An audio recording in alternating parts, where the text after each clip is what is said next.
Hello everyone, and welcome back to English Daily Life.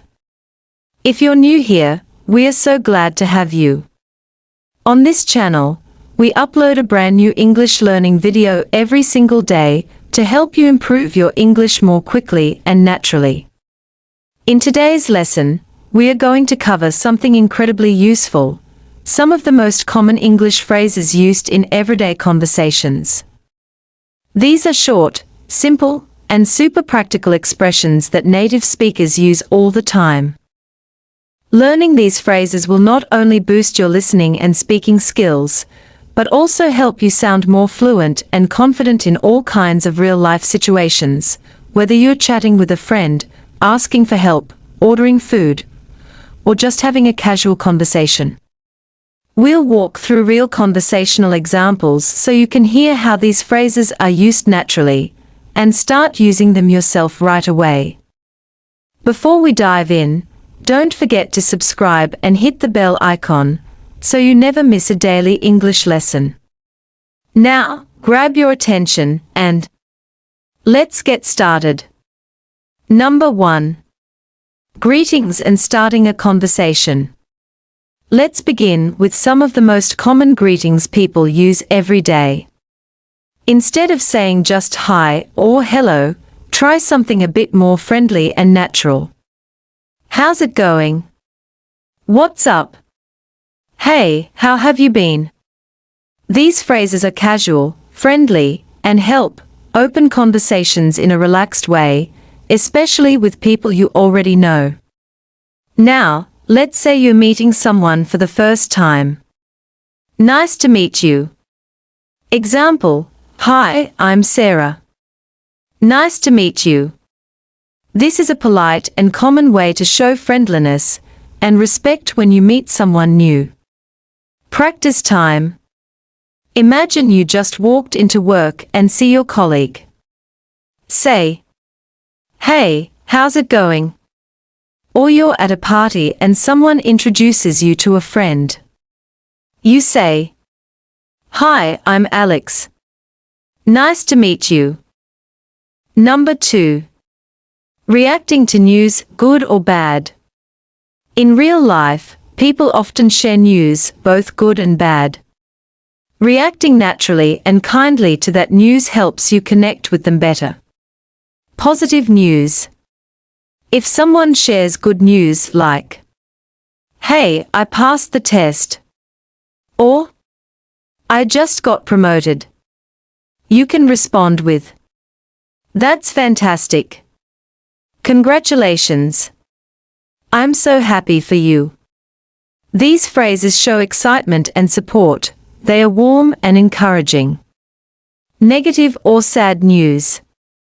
If someone shares something unfortunate, like, "I lost my job," "A relative passed away," use kind and supportive phrases like, "I'm so sorry to hear that.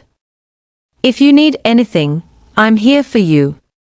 That's really unfortunate. Let me know if I can help." When someone shares difficult news, showing empathy and care goes a long way. Surprising or unexpected news. Try, "That's incredible. No way. I need a moment to take that in. What a surprise." These are lively and expressive, great for reacting to something totally unexpected. Practice time. Your friend says, "Guess what? I won a free vacation." You reply, "No way. That's incredible." Or someone tells you, "My dog passed away yesterday."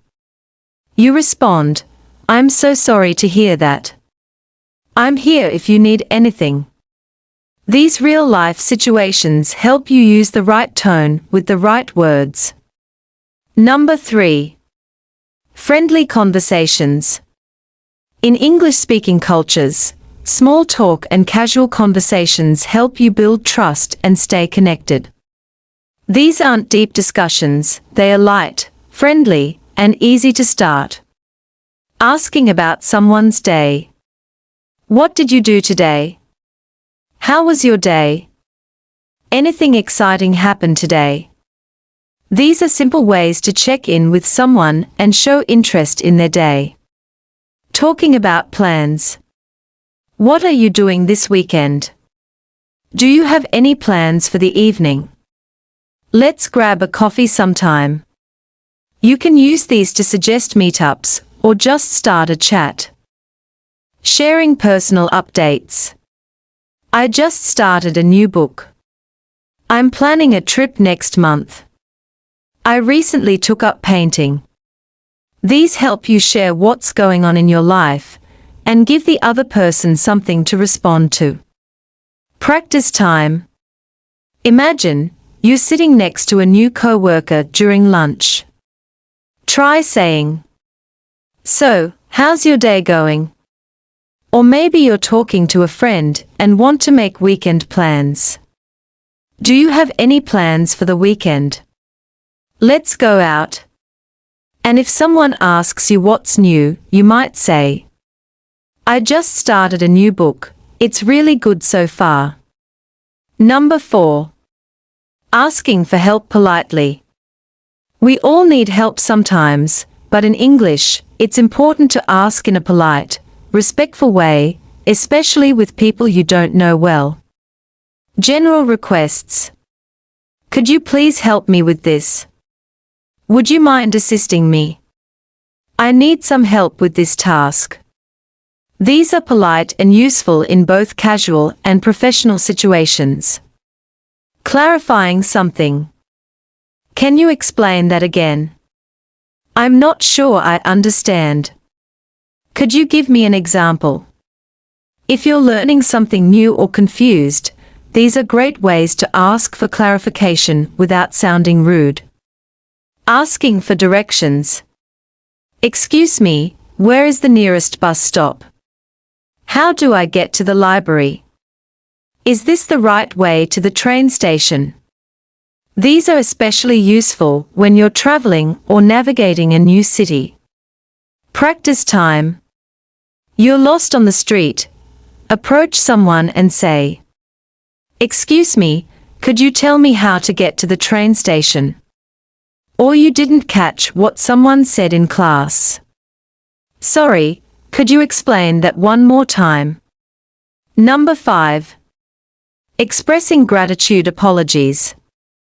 In English-speaking culture, expressing appreciation and saying sorry are essential parts of good communication.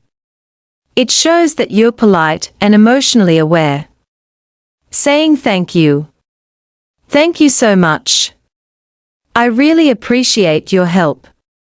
That's very kind of you. These work in almost any situation, with friends, co-workers, even strangers. Responding to thanks. You're welcome. No problem at all. Anytime. Keep it warm and casual. These replies are friendly and appreciated.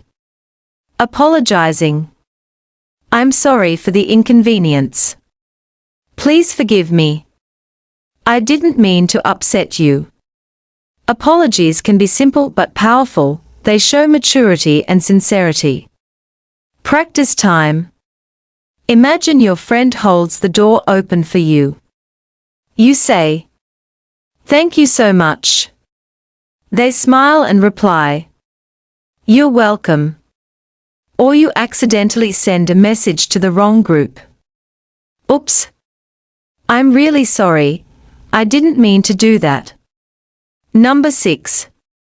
Farewells. Goodbyes can be short and casual, or a little more formal, depending on the situation. Ending a conversation properly helps leave a good impression. Casual goodbyes. See you later. Take care. Catch you later. Use these with friends, classmates, or co-workers in everyday situations. Formal goodbyes. Goodbye, have a great day. It was a pleasure meeting you. Wishing you all the best. These are perfect for business settings, interviews, or people you've just met. Practice time. You're finishing a phone call with a friend. You say, "All right, talk soon. Take care." Or after a job interview, you say, "Thank you again. It was a pleasure meeting you. Wishing you all the best." Quick recap, final practice. Let's review the key things you learned today. Start conversations with friendly greetings.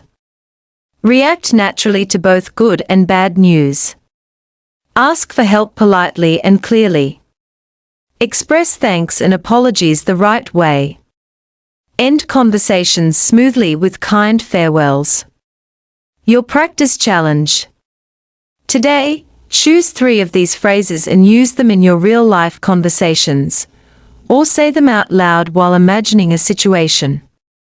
You can